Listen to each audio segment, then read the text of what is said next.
is out of line. Let Philadelphia freedom ring and patriotic voices sing. Red, white, blue, never give up. You represent America. Hoping and praying for a brighter day. I listen to my heart and I obey. How can I see it any other way? I'm looking at life with my own eyes.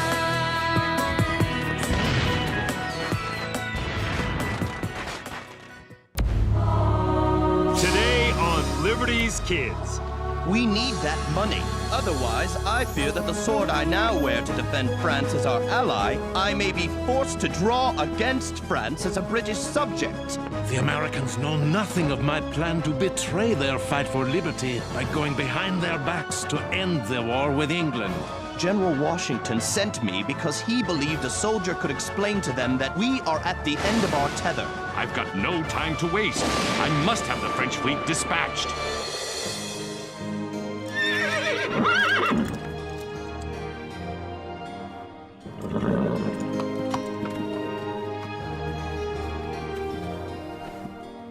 Dearest Mother, it feels wonderful to stop and rest upon my return to New Windsor to cover events at General Washington's headquarters.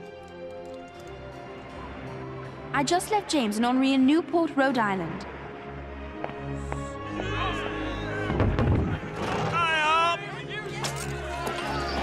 Henri is so excited that French forces have arrived. He brags that they will end the war, and soon.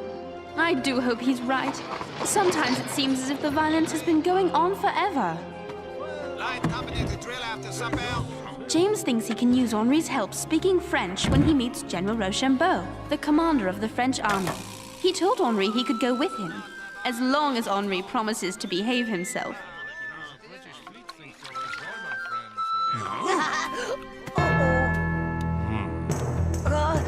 Excusez-moi! Excuse me! Whoa!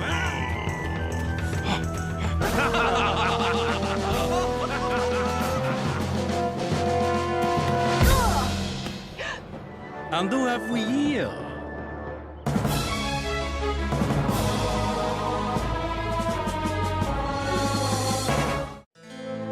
Henri, what are you doing? Paying tribute to the pastry of my homeland. Pas de problème. It's all right. Return to your duties. Merci! So, you are French? Oui! Is this young man a fellow journalist, James? My apprentice, and he humbly apologizes for his actions, sir. An apprentice who speaks French? Perhaps he might be interested in reporting firsthand how the British fleet has our navy blockaded in the harbor? Would I? I mean, oui, mon général! I've been waiting for a chance to prove I'm as good as James. I guess he deserves a chance, General. I will make arrangements immediately. Whoa! Ugh. Driver, is someone shooting at us? Sure looks that way, ma'am. It's a band of armed Tories. I'm Robert Shirtliff, Light Infantry, Massachusetts 4th Regiment. You best come with me to safety. Well, I'm not so sure. All right. Armed Tories here? Yes, ma'am. There are folks in New York still loyal to England. Oh. They help the British by attacking us where we don't expect it, behind our own lines. It's our job to stop them. Is that how you got that scar on your forehead? Yep, from a loyalist saber. You were cut by a sword? You don't even look old enough to shave. Shh, they're getting close. Over here!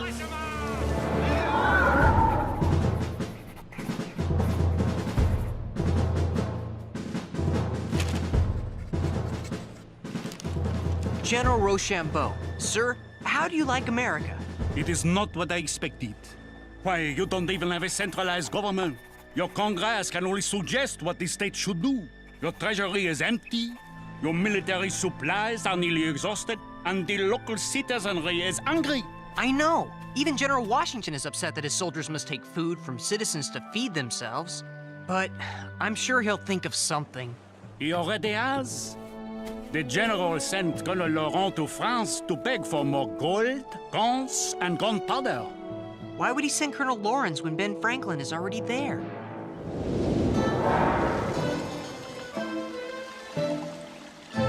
Côte de Virginie, may I present Congress's special envoy, Colonel John Lawrence of South Carolina. Bonjour, Colonel. And good day to you, sir. Dr. Franklin has told me of how unfailingly the French Foreign Minister of Finance has supported our cause.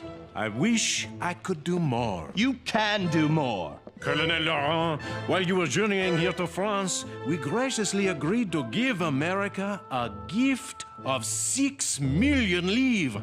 You should congratulate Dr. Franklin. Sir, you mock me.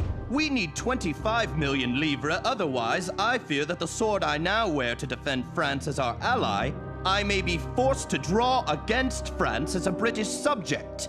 If I am to be insulted in this manner, I'm afraid I must take my leave.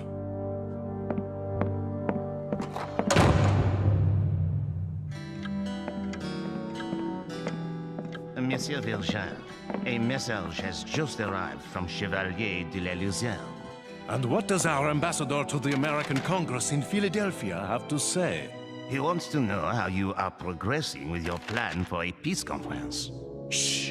The Americans know nothing of my plan to betray their fight for liberty by going behind their backs to end the war with England. Colonel Lawrence, a spoonful of honey will catch more flies than a gallon of vinegar. Are you suggesting I apologize? In a word, yes. I cannot. We need that money. Don't you understand? General Washington sent me because he believed a soldier could explain to them that we are at the end of our tether, and now or never our deliverance must come. Colonel, I am 75 years old and suffering from a severe attack of gout. I am afraid that I do not have the energy to pursue an action I cannot win. I will write Congress that I have secured the 6 million livres and add to that my resignation. How many Tories do you think are out there? I can't tell yet. The Tories are right behind us, Robert.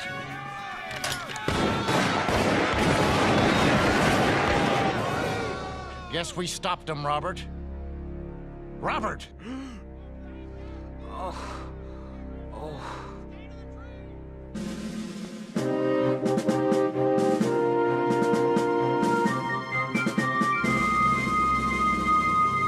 Rochambeau said that to you?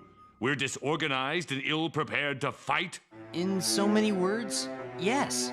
I don't understand him. He wants to send his troops south to aid Lafayette when he could join with me to retake New York City and end the war.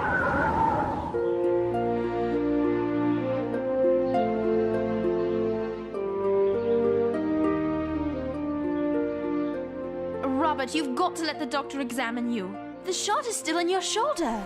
I don't want any doctors operating on me. I've seen too many men die after surgery. I'll handle it myself. I don't know what your story is. Treating your own wound? I don't know if you're brave or foolish.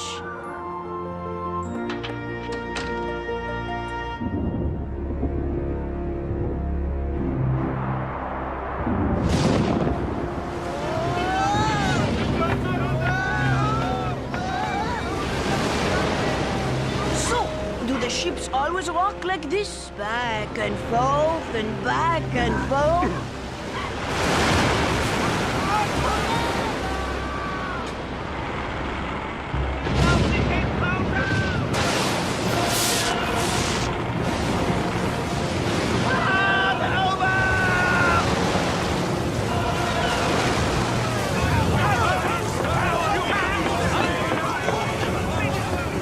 Smartly! Report!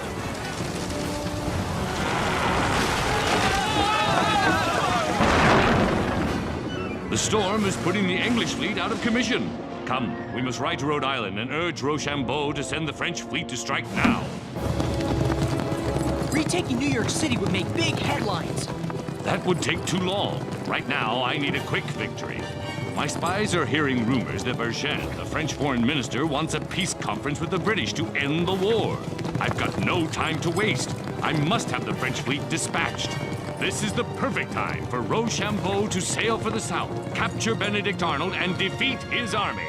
Now that headline would stop the peace conference. Yeah!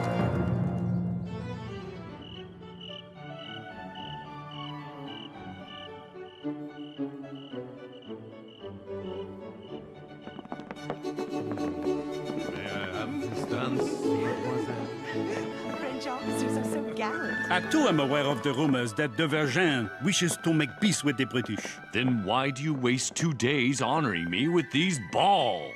It takes time to properly feed sheep for a successful mission. Robert, are you all right? Robert? Hello, is there a doctor out there? Yes, I'm Dr. Barnabas Binney. I was talking to Robert, and all of a sudden he stopped talking and started sweating. Symptoms sound like malignant fever. It's all over the camp. Is he going to be all right? I'll check his heart. What?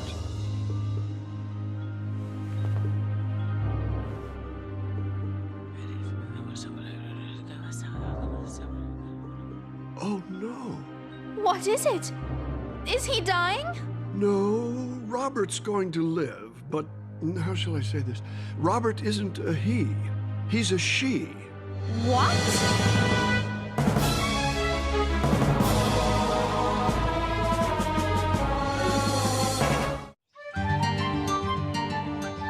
Dr. Binney thought it would be better if you recovered from your wounds here in his house, away from prying eyes.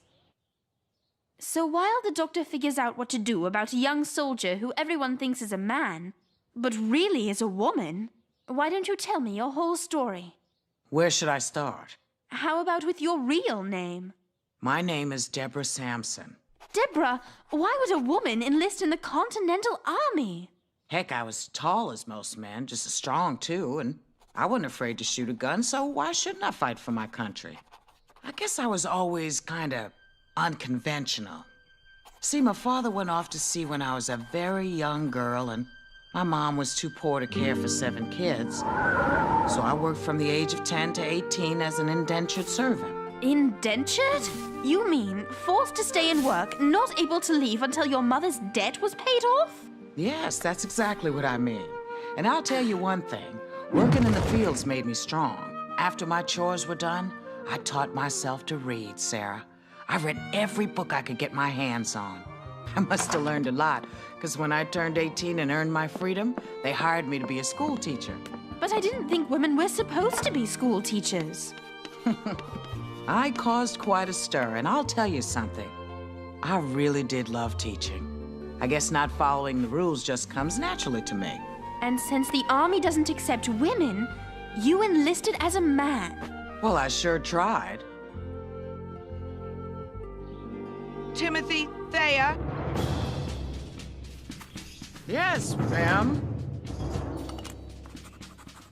The problem was, I tried to join up in my own hometown. Not the smartest thing. Timothy Thayer, huh? Well, I only know of one person in this town that holds a quill that way, because of an injured finger on her left hand. And that's the school teacher, Deborah Samson. They caught you and you tried again? Why? Well, I just turned 21 and I didn't want to just get married. And I wanted to fight for my country. To all brave, healthy, able-bodied young men.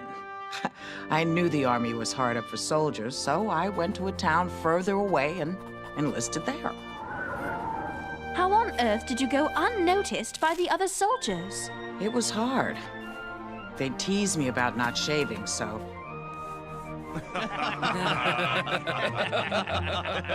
I told him I was just too young to grow a beard. Your story is amazing! You took so many risks. Yes, but I was always afraid of being caught. I'd heard of some other women who disguised themselves as men to enlist. When they were discovered, they were disgraced. But you still had the courage to follow what was in your heart, no matter what the obstacles. Deborah? You should rest now.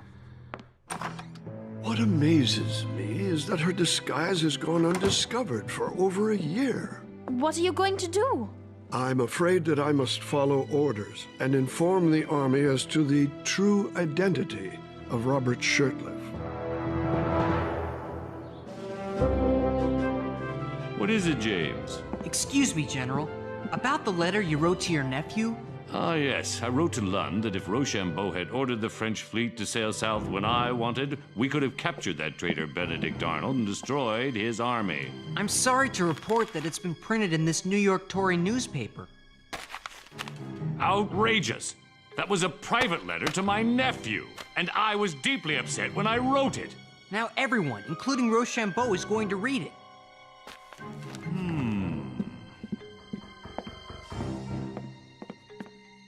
I will write Rochambeau an apology for my blunder.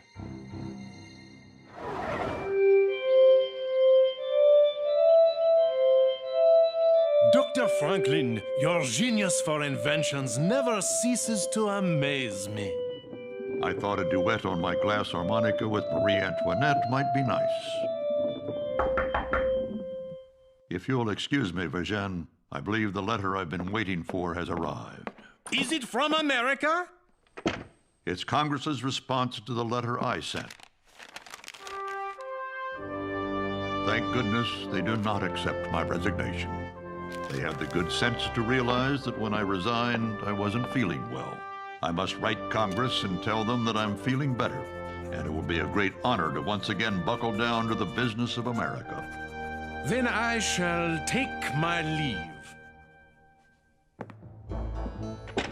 Monsieur Virgin, the English have replied to your request for a peace conference.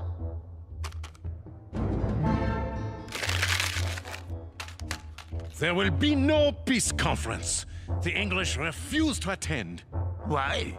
Because King George considers it to be a matter solely between England and her colonies. That is the end of it.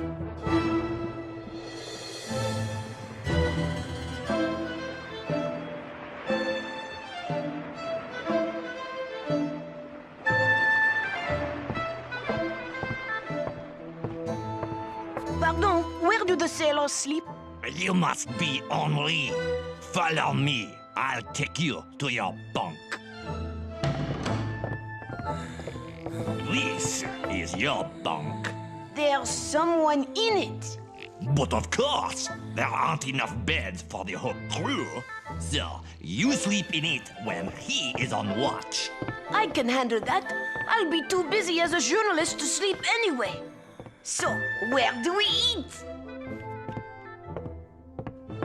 Dinner. Sacre bleu! Is this what you usually eat? No, this is better. Wait till we set sail. That's when we get the bad stuff. Let's go, marche! 1, 2, 3, 4, 1, 2, 3, 4, 1, 2, 3, 4. So, you're sure you don't want to continue as a journalist with the French Navy? Oui. I guess you could say I don't have the stomach for it. Hey, Washington's talking to Rochambeau. Come on. Count Rochambeau, I am dearly sorry for any embarrassment I caused you with my letter. It was written in a time of distress and was meant to be private. Mon General, I received your letter of apology. Considered a matter of no consequence. Thank you, sir, but I must persist. Have you given any further thought to my suggested plan of attack? General, I have indeed considered your plan, and am now ready to join you in an attack on General Cornwallis in New York City. Boy, Sarah missed a really good story.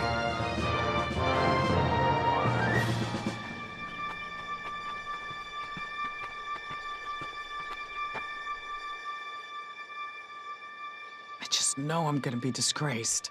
But what you did shows how dedicated you are to the cause of liberty. But I'm still worried they'll put me in jail for dressing as a man. Deborah Samson, also known as Robert Shirtliff. Because you impersonated a man and enlisted against military policy, Here it comes. It is my honor to note your extraordinary instance of female heroism by discharging the duties of a faithful, gallant soldier. And therefore, I present you with an honorable discharge from the Continental Army of the United States, Light Infantry, Massachusetts 4th Regiment.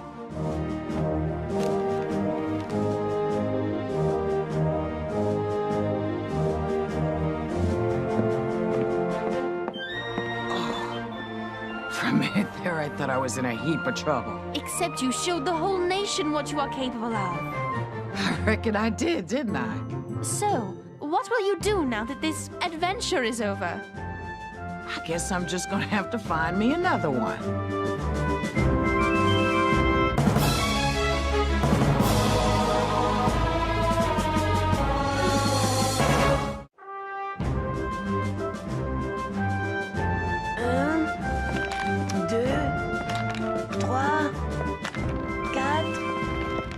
Another letter to your mother? Yes. I just had to tell her how impressed I was with Deborah Samson. I'll tell you, she impressed me, leaving that shot in her shoulder. It's more than that. She made me wonder, if a woman can find a way to serve as a soldier, why can't she enjoy the same rights of citizenship that men have? Why can't this whole country be unconventional? I mean, aren't we already rebels? Henri, what are you doing? If I couldn't be a journalist, I wanted to show you I could be a printer, all by myself. That's great. Now you could show us how you could clean up. All by yourself.